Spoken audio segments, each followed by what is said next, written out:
So I'll give you a little quick background on myself. I spent 25 plus years as a pastor and then moved back over into the business world a few years back, and that's what I was when I came out of college. I worked for a wealth management firm. We're a wealth management firm that specializes in working directly with families, multi-generational things, and generosity is a huge part of what we do. So we work with nonprofits and promote generosity. Did about $300 million in giving to charitable giving last year from our client base. And so that's just a little bit about who we are. It'll come back up here in a minute. So they said, hey, will you share something? And I was going through what I wanted to share and had settled on a topic and didn't know why I had settled on the topic till I was sitting here. And now I know why I ended up with this topic, because this is going to be a really balancing thing from the other two you've had. Knowing there's artists in the room, I'll just tell you in my background, I've worked a lot with artists, primarily in the recording industry and things of that nature. And so at first glance, what I'm going to talk about may seem like foreign to an artist, like art sometimes seems foreign to, some corporate CEOs and people like that, but I really don't think it is. Audience participation portion. What is your favorite word? Anybody have a favorite word? Possibility. Indubitably. Indubitably, just because it's fun to say. Yeah. They hear another one? Patience. Patience. I'd get escorted out of here if I told you my favorite word. All right. Keeping it clean. Asinine's one of my fun ones because it's just fun to say. But really juxtaposition. Again, we get juxtaposition and patience. And I'm sorry, what was yours again? Possibility from the art people in the room. And then, we get indubitably and asinine from others of us in the room. That's okay. We're going to come from this from different perspectives. So my favorite word is absolutely, without doubt, is the word intentional.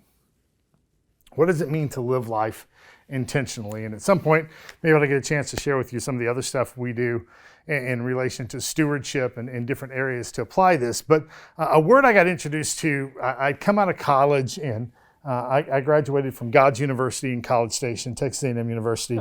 That's why I know that the guy that Joel was talking about obviously didn't go there because we don't lie, steal, or cheat, or tolerate those who do. Unless it's on the football field. But anyhow, that's another story. So I came out of A&M, ended up in Houston, working in the business world, had a successful career in the business world, but largely because from my background doing sports, doing all those things, I was just willing to outwork anybody. And I had become, the first company I was at, had become the youngest executive vice president in the company's history after being there about a year. And I thought I was killing it. And then my boss came in one day and we had one of those come to Jesus meetings that you dread when you're working for someone, like you get called on the carpet. And it wasn't poor performance because I was outperforming. But she looked at me and she said something that has stuck with me forever. She said, "You've not began to touch your potential because you spend a lot of your time efforting." That's a word I'd never heard. In fact, I don't think it's a real word. Maybe AI will tell us that it is. But I was like, what does that mean? She goes, you spend a lot of time expending a lot of effort thinking you're doing something beneficial and worthwhile, but you're really just putting forth a lot of effort that's not ever leading to anything productive. If you would ever learn how to streamline that, you would really reach your potential. And so that's where the word intentional began to become one of the big words for me, because what I find is for myself, when I'm not intentional, I think it's true for a lot of people, if we're not intentional in life, we end up being very aspirational in life, but we never really get there. Right? It's the carrot. It's always out there and we're reaching for it and reaching for it and reaching for it, but we never quite get there.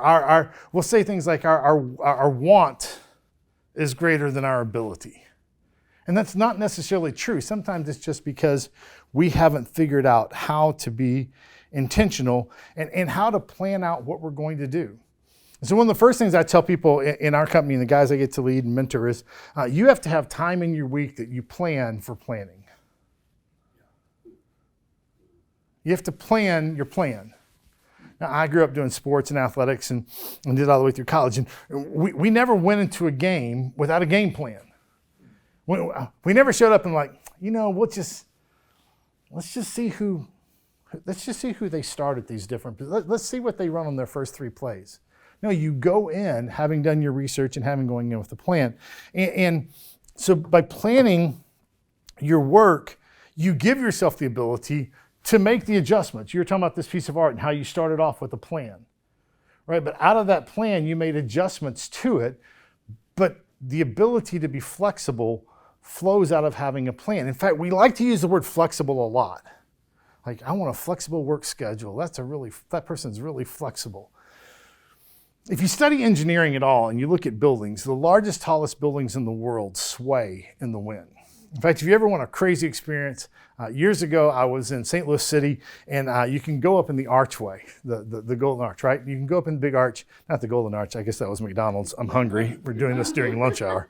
But I went up in the arch, and when you're up in the arch, you feel it moving back and forth in the wind. Because for a building like that, an impressive building, something that matters to stand, there has to be enough structure and planning that allows it to be flexible. Flexibility is not the opposite of planning. It's having a plan that you can shift with. You have chaos if you don't have engineering, if you don't have planning. And so we see this a lot in the industry that I'm in, and this will sort of tie in to where we're at, and then I'll come back to actually some of the stuff that was shared on AI here in just a minute. How many of you have a financial plan? Okay.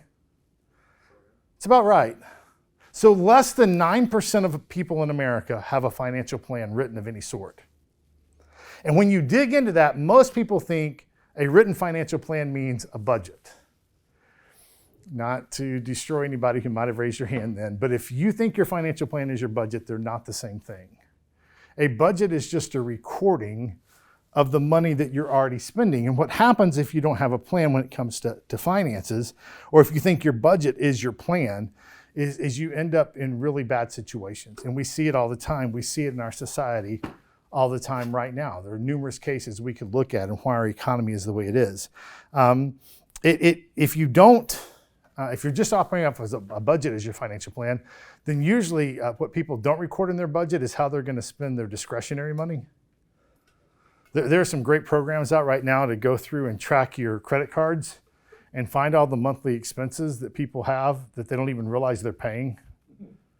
Because you sign up for AI for $20 because you want to check it out, but you don't realize that you're signing up to be subscribed for $20 a month forever, right? I had somebody that I walked them through one of these programs recently, and they cleared up nearly $600 a month in all their credit cards. They were just these routine fees that they were paying, but it was discretionary money. It wasn't flowing off of their budget. The other thing that happens is we seldom adjust a budget. We know what our budget is. We know what our car note is. We know what those big rocks are. And so we're not used to going in and adjusting those, which means that as we have changes in our circumstances, whether it be an increase in income, a bonus, an inheritance, or whatever, it just sort of flows through this plan that hasn't been adjusted. And the other downside that you're seeing right now, you're seeing this spike in people's debt. And the reason is because they didn't have a plan that they could adjust based on what's happening in the economy with inflation and things of that nature. I mean, think about it. In the last year, last 18 months, we're all spending about 20% or more on everything that we're doing.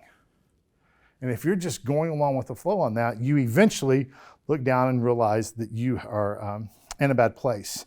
And the other thing that I think is important financially on having a plan is that if you're not careful, you begin to measure the wrong things.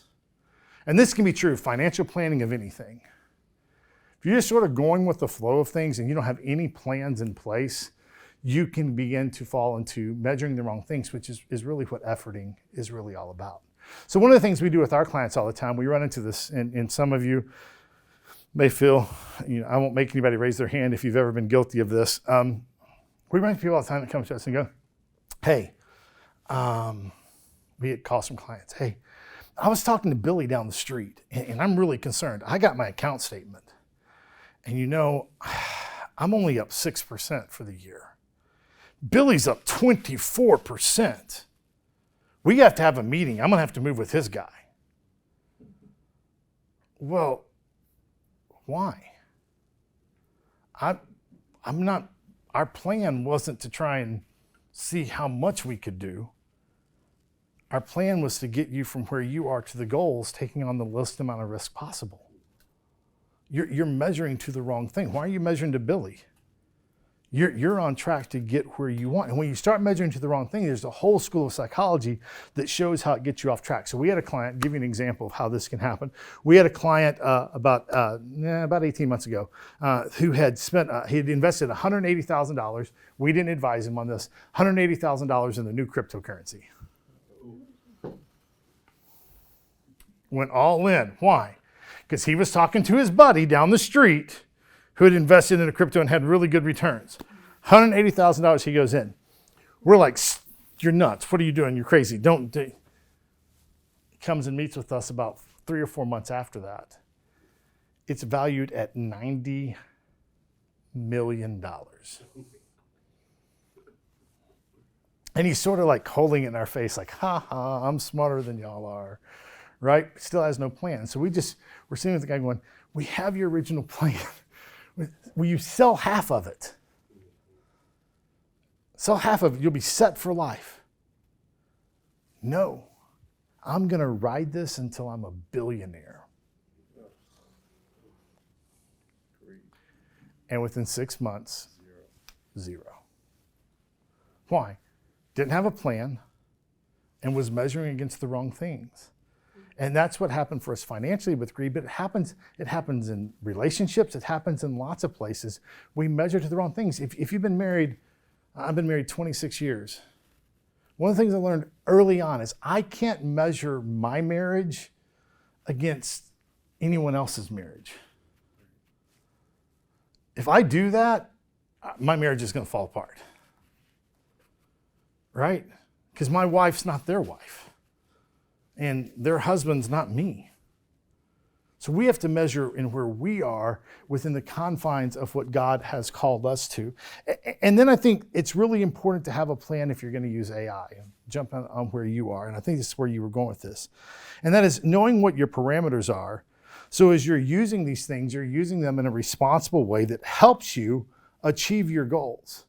AI is a great place for pulling together initial ideas, the things that I'm so glad you spoke up on what you did.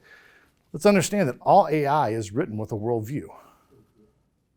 We used to have this concept. I was in 7th grade when they first started doing computer classes. Remember it clearly. You had to do their first computer programming class. And there was this concept, GIGO. Anybody remember what GIGO? Garbage in, garbage out. Well, I think the thing we're going to face with AI is WIWO. Worldview in, worldview out.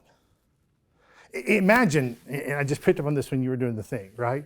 And I'm not making a judgment call on anything here, just want to be real politically correct here. But one of the things it put on your job description, it immediately jumped to diversity and inclusion. What do we see in our world today is this culture war. That's an area of culture war.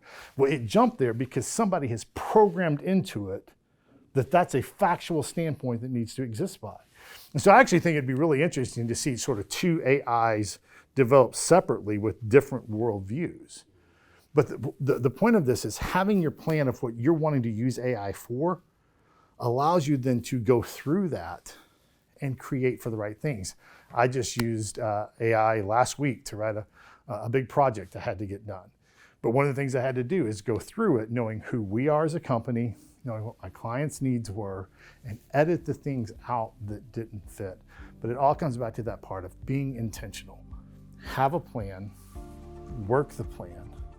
It doesn't matter if you're an artist, an entrepreneur, doesn't matter what you're doing in life in all areas, we all benefit by not efforting, but putting our energies in the right place so that we become everything that God has desired for us to be and wherever we are. My biggest fear in standing before God, 2 things. Number 1, as a pastor for years, I feel like I'm gonna be accountable for everything I said and taught people. Number 2 is, did I waste my breath? Did I waste the time that God gave me? Or was I able to live as much of it, not for myself and my satisfaction, but to make an impact on the world? The only way that happens is if I'm intentional instead of efforting.